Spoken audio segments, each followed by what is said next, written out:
Gonjeng langit gelap katon lur kencang alis resang mawe gandru saparang kadulu ukir moyak mai bangsa telek Werkudara dupak pilingan tanpa nantang bangsat ini. Wah, pancen tak jarak. Yen pancen kowe ora trima ayo didodoh nyododoh Werkudara Ayana. Lan maneh sepisan maneh aku ngeman marang nyawamu. Ngeman piye? Wurungke sing dadi setiamu konmu bakal bekakak ratu 100 negara. Becik luwarana ratu kowe mau. Ewedine adreng kekarepanmu bakal mateni ratu 100 negara mungsuhmu ora ana liya mung kejaba Werkudara. Lah dalah wah kaya atos-atos awakmu. Kowe iki wong neneka mapan ngono kene. Lah kok wani sumbar kowe Werkudara. Ayo disekseni para kawula ing negara Magadha. Dina iki sing mati Werkudara apa Jarasandha? Maju gletho dasmu muter. Ilang nyawamu ha.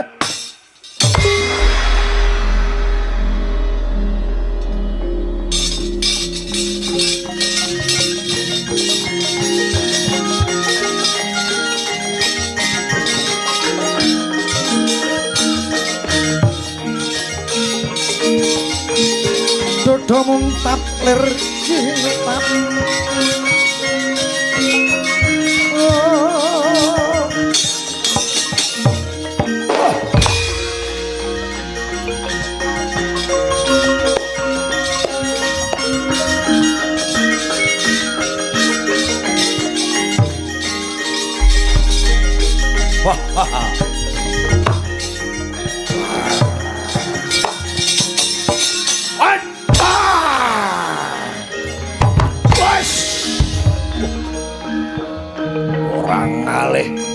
Ajur wandamu Werkudara.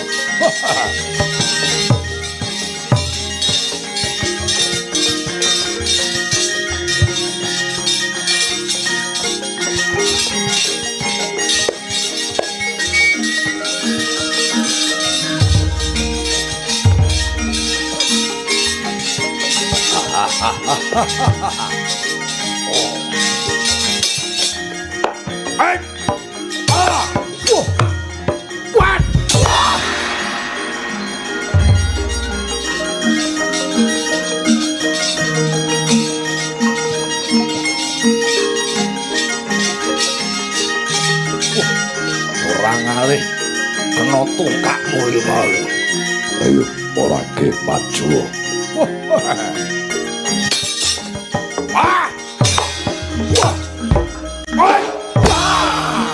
Canda. What? Ayo. Biar. Wah. Oh. What? What? What? Ayo. Aduh. Hati ya.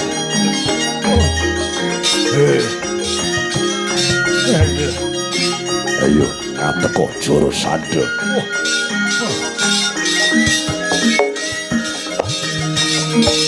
Wah.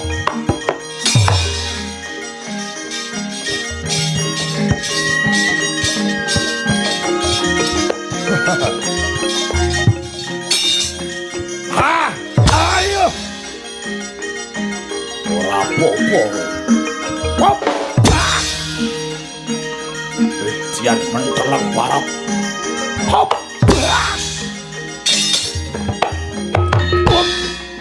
Wah, aku. Wah.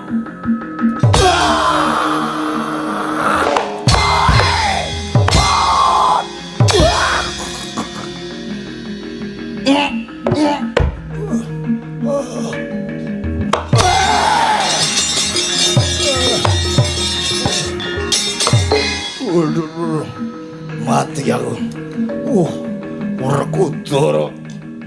Bangsat kowe Werkudara. Guluhe mok pidak. Kurang ajar kowe Werkudara. Ngateko aja kaken sambat kowe Jara Sandha. Ayo.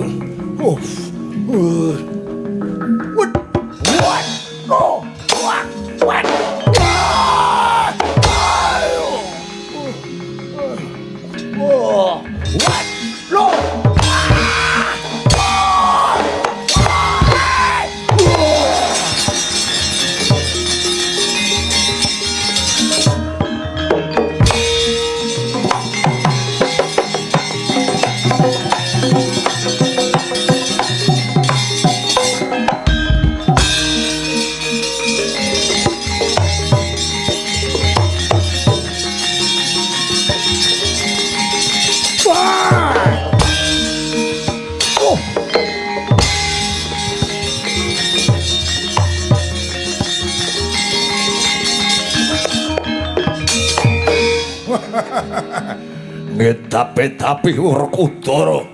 Aja sengguh Jara Sandha kalah mungsuh dapurmu.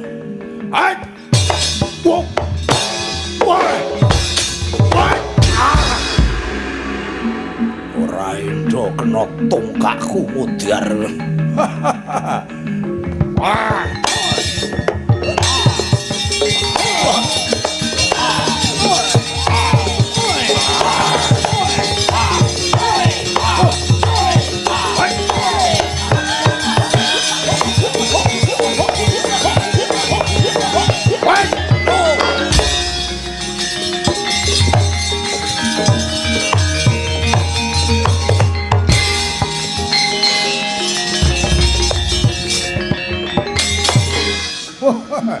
Keparat kowe. Ora kena sinangga enteng Werkudara. Ayo, ora gelem ngluwari ratu sing kok kunjara. Ilang nyawamu kowe Jara Sandha.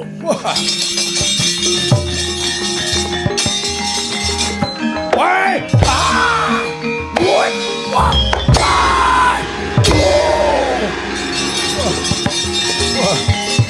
Wah!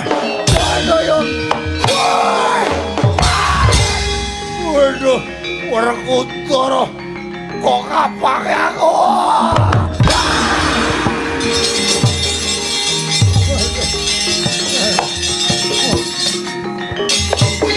Nanti ya. Bangsat elek.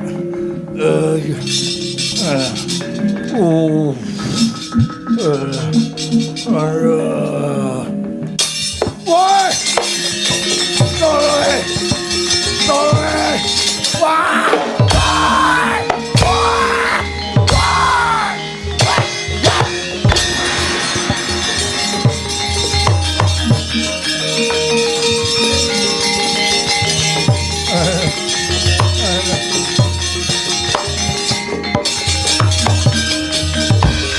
Aduh, Werkudara kok kapake. Werkudara culke aku. Wah. Ratu Angkara murka Jara Sandha iki unduh-unduhanmu.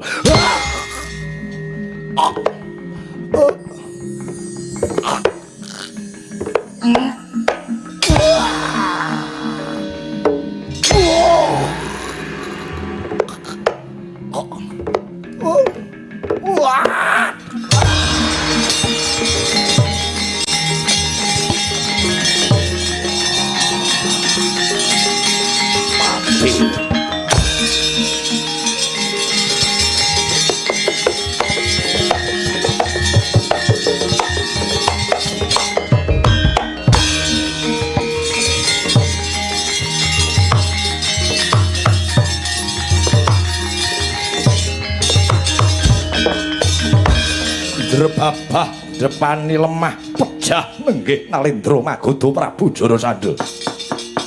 Eling-eling Nalendra Sekti Mandraguna katiuping samirana gregah kaya wungu sare.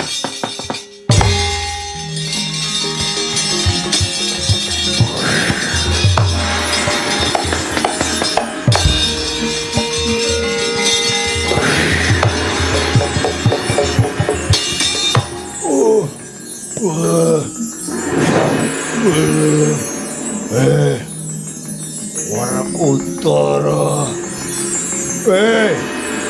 Aku isih urip Werkudara.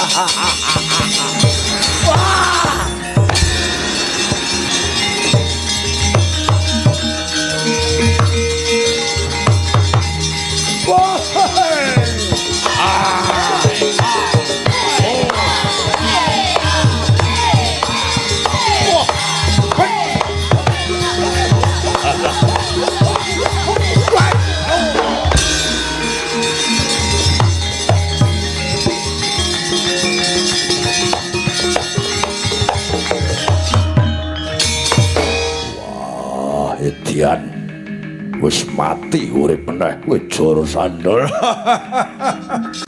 Nalendra Sekti Mandra ngono. Selawase Jara Sandal ora bakal mati.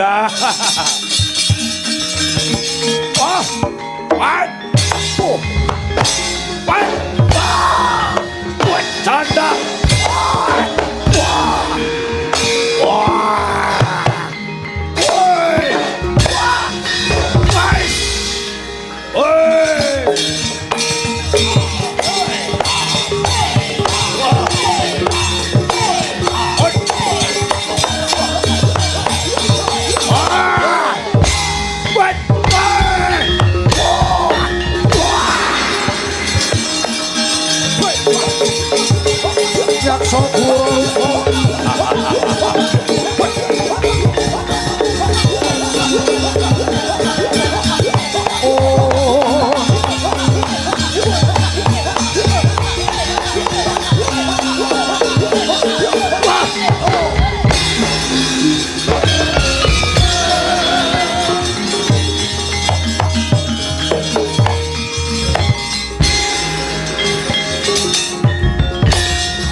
Malih Nalendra Magoda Prabu Jara Sandal katiuping samirana gregah wungu sare.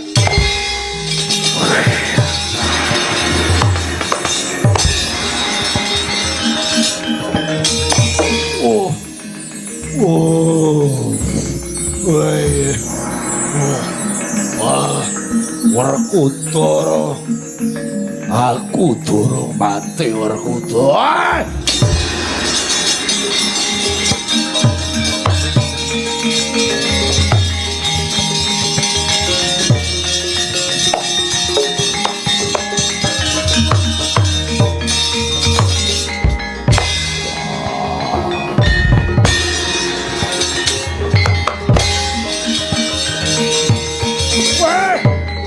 Ojo mlayu Werkudara.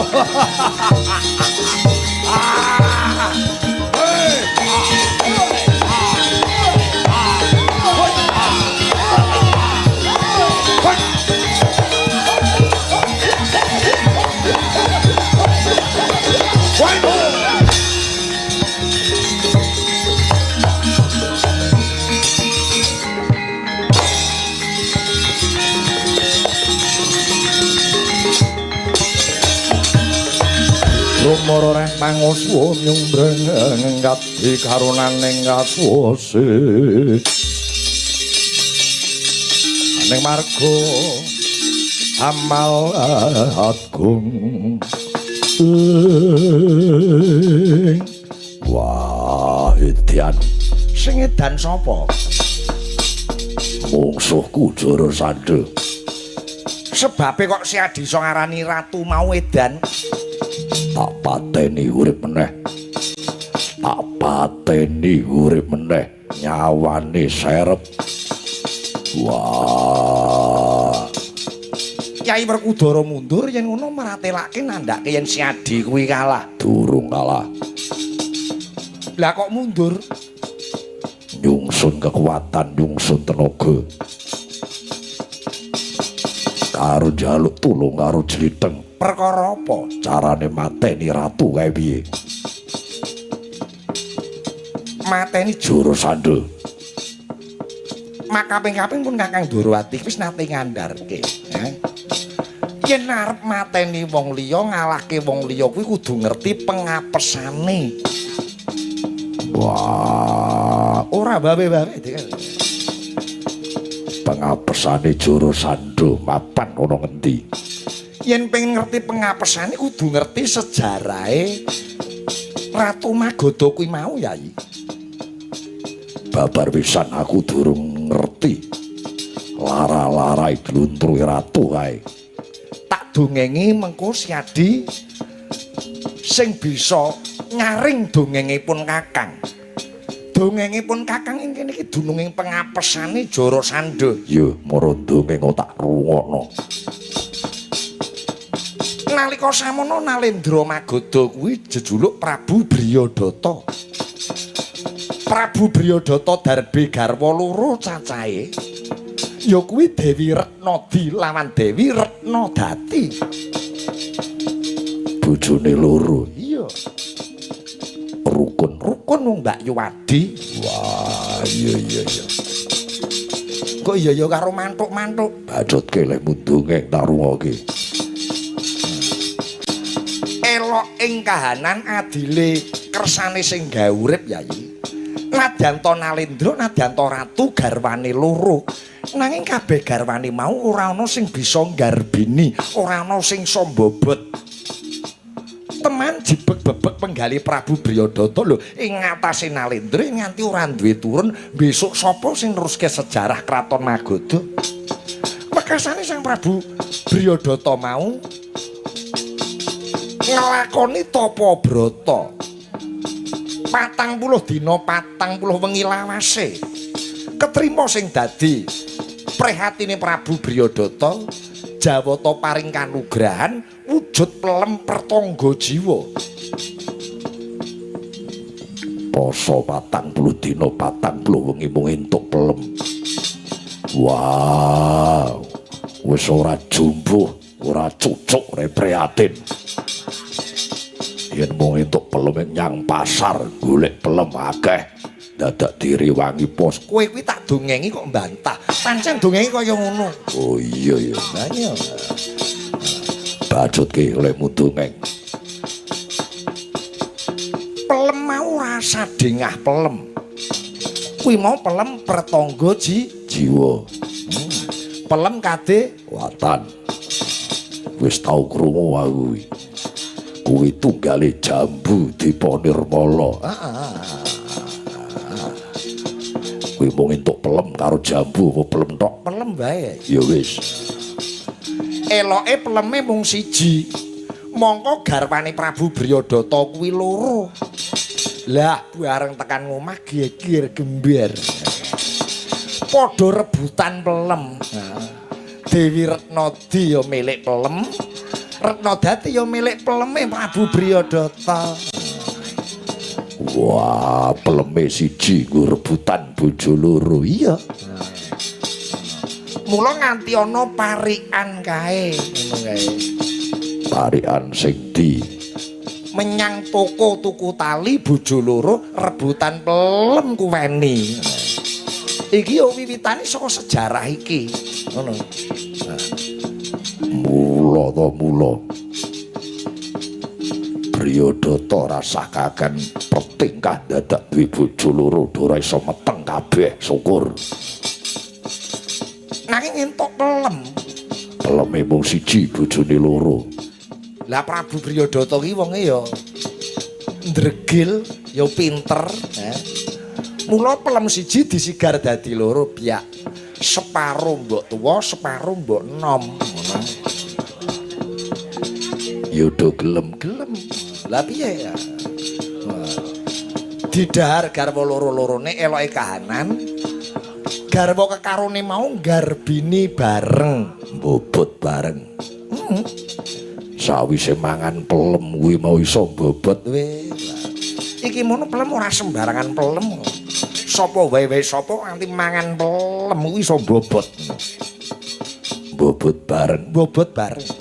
Titipan cilik ing jabang bayi. Jabang bayi lahir saka Dewi Retnadi lan Retnodati, wujute ya mung separo-separo kaya dene pelem sing didahar sekawit mau. Wah, ngilani. Dadi bocah sing cocot Cacat. ing atase anak ratu omong separo-separo. Lah ya kuwi Prabu Bryodata lingsem, Prabu Bryodata wirang. Ing atase ratu kok anake cacat, mula banjur dibuang ana tengah alas. Bayi sing separo-separo mau ditemu Nyai Jara. Pekasane disadani dening Nyai Jara. Iso waras. Waras ya. Pulih kaya bayi lumrah. Reh ning sing ngopeni Nyai Jara nganti gedhe bayi mau diwene tenger Jara Sandha. Sawise diwasa Jara Sandha didongengi Nyai Jara lamun to sejatine Jara Sandha kuwi putrane Prabu Bryodata Nalindra Magoda. Nah, ing kene Jara Sandha muntab. Banjur goleki wong tuane dijejuwing, dibeset kulite digawe tambur. Sing sore mau kok dongengke wi mau. Iya, wah iya. Jara Sandha nyata wengis ratu kejem. Banjur dongenge piye? Wis cukup semono. Lah kok dongeng terus meniren ya. Lah kopine kene yo entek kok dongeng. Ya. Wis tak dongengi wis rampung. Kanthi dongengipun Kakang iki mau Nyai Werkudara kudune iso ngerti.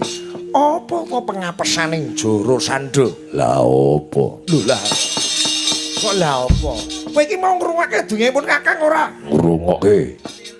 Piye coba piye? Duwe bojo loro. Ayu-ayu. Apun Kakang ora ndongeng yen ayu-ayu. Mung loro. Kira mung wayanganmu wae. Iya. Dewi Retnadi Retnodati ora iso bobot. Mekasane Bryodata Tapa Brata entuk pelem cacahe mung siji. Pelem saka Jawata. Pancen bener. Disigar dadi loro amprih adil. Separo wenehke Dewi Retnodati, separo Retnodati.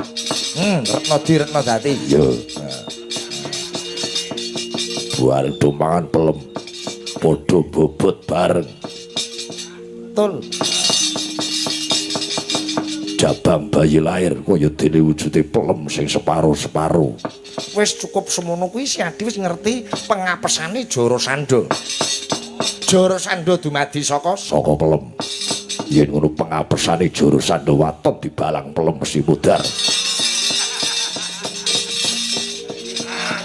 Iya cah.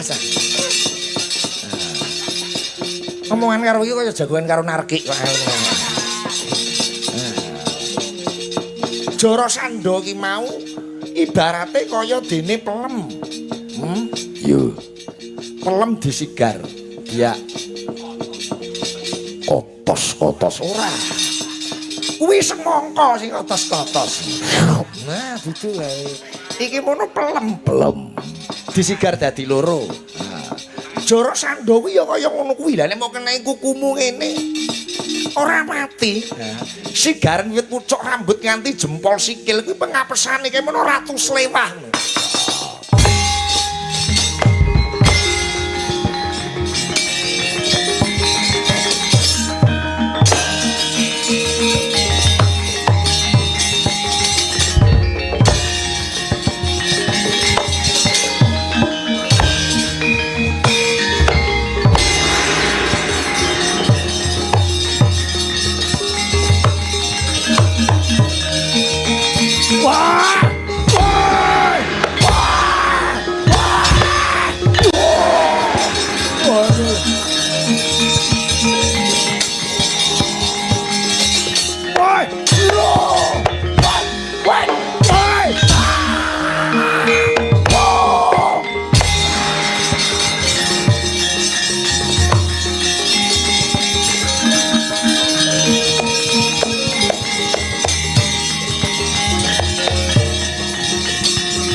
Wah. Wah. Wah. Ah.